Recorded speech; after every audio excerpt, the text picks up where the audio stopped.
दो बुजुर्ग बैठे थे, एक हजरत अहमद रहमतुल्लाह अलैह और एक हजरत शरफुद्दीन मुनीरी रहमतुल्लाह अलैह। तो हजरत शरफुद्दीन मुनीरी कहने लगे कि दोस्त असल में वो होता है जो दोस्त की तरफ से आने वाली तकलीफ पर सब्र करे। जो अल्लाह की तरफ से आने वाली तकलीफ पे सब्र करे वो अल्लाह का महबूब होता है।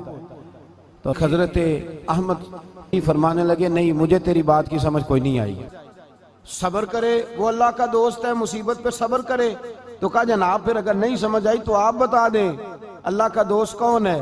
तो आप फरमाने लगे, जो महबूब की तरफ से आने वाली मुसीबत को उसका तोहफा समझ के कबूल करे वो असल दोस्त होता है। उसका तोहफा समझ के कबूल करे, अपने रब का तोहफा समझे, मालिक का तोहफा समझे कि उसने मुझे तोहफा दिया है, मुझे किसी मुश्किल में डाला है। तो रब करीम बिला मिसालो बिला तशबीह समझाने के लिए अल्लाह जब किसी को मुश्किल में डालता है, काफिरों को तो उसने मौजें कराई हुई है, बड़ी बड़ी सहूलतें दी हुई है, मुश्किल में डब भी डालता है, अपने नेक बंदों को ही डालता है। नमरूद और फिरौन के पैरों में कांटा भी नहीं चुभता था, उनको तकलीफ नहीं आती। तकलीफ किसे आती थी? अल्लाह के नेक बंदों को तकलीफ आती थी। हजरत राबिया बसरिया जब तक जिंदा रही तब तक बीमार रही। जिस दिन तबीयत ठीक होती तो कहती, ए अल्लाह तू कहीं मुझसे नाराज तो नहीं हो गया, तू कहीं नाराज तो नहीं मौला। मौला जब तू मुझे तकलीफ देता है तो मैं रो के तेरी इबादत करती, जब मुझे दुख होते हैं तो मैं सजदे में तड़पती। और खुदा बंदा अब तो मैं सुखी हूँ, मौज में हूँ, मुझे रोना ही नहीं आ रहा। तो खुदा बंदा तू कहीं नाराज तो नहीं हो गया मुझसे? दुख तो अच्छे होते हैं, दुख तो प्यारे होते हैं, और दुखों के बाद जो अल्लाह आसानी देता है उस आसानी का फिर क्या ही कहना।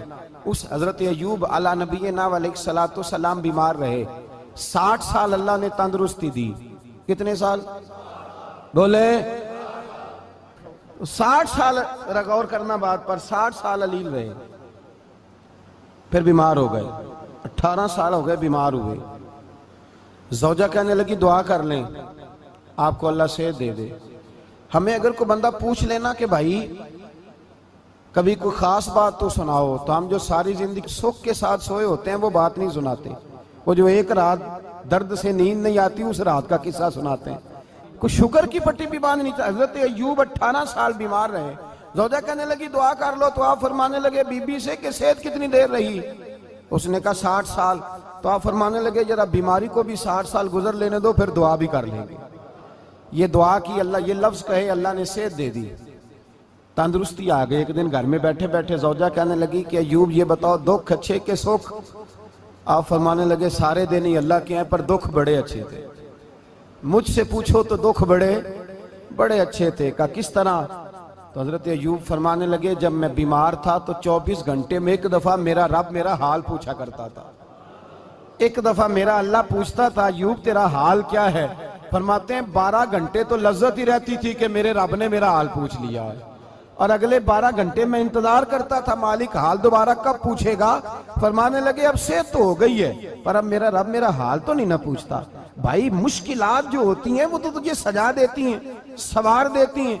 तुझे याद आता है कोई अपना, जब तुझे दर्द होती है ना, तकलीफ होती है, फिर तेरा दिल करता है कोई कंधा मिले जहां मैं सर रख के रहूं। फिर इसीलिए तो किसी दरवेश से किसी ने पूछा था अपना कौन होता है? तो कहा जो तुझे दुख के वक्त याद आए वो तेरा अपना है। जो तुझे ऐन आजमाइश के वक्त याद आए और तुझे उसका नंबर फौरन तेरे मोबाइल पे चलने लगे वो तेरा अपना सज्जन है, जिसको तू दुख के वक्त याद करे। तो भाई मुश्किलात के बाद जो अल्लाह आसानी देता है।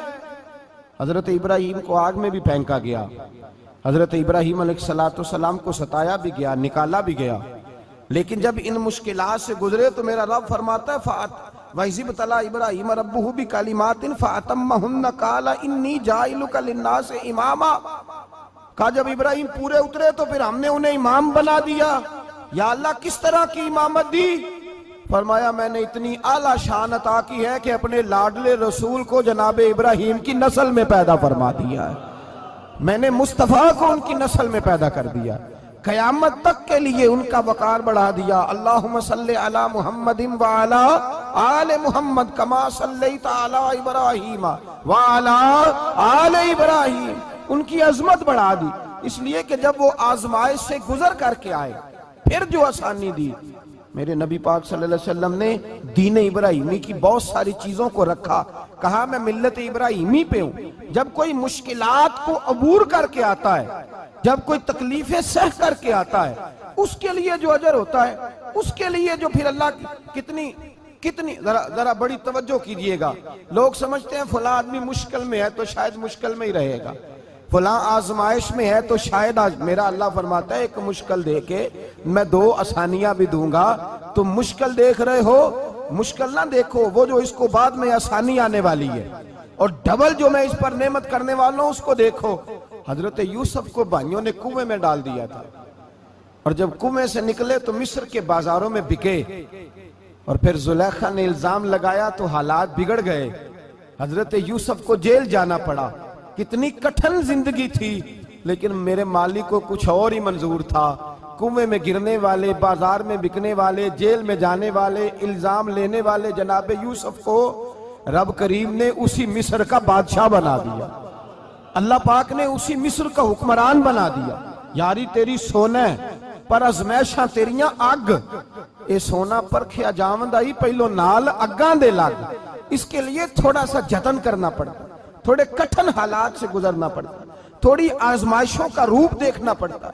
हम चाहते हैं कि हमें छेड़े कोई ना कोई तकलीफ ना आए, कोई आजमाइश, ये हो नहीं सकता मेरे भाई। नामी कोई बगैर मुशक्कत नहीं हुआ। 100 बार जब अकीक कटा तब जाकर नगी हुआ। हम चाहते हैं कि हमें कुछ भी दिक्कत ना आए, मुश्किलात ना आए, और मुश्किलात तो इंसान को संवारती हैं भाई, वो तो निखारती हैं। कभी पूछा करो जाकर के किसी गंदम के दाने से कि तू कहां कहां से होके आया है, कहां कहां से निकल के आया है, तो वो बतलाएगा कि बड़े मुश्किल मराहल से गुजरा हूं, और फिर अल्लाह ने मुझे ताकत दी है कि मैं इंसान के वजूद का हिस्सा बनाऊं। तो भाई कठिन मराहल, आजमाइशें, तकलीफें,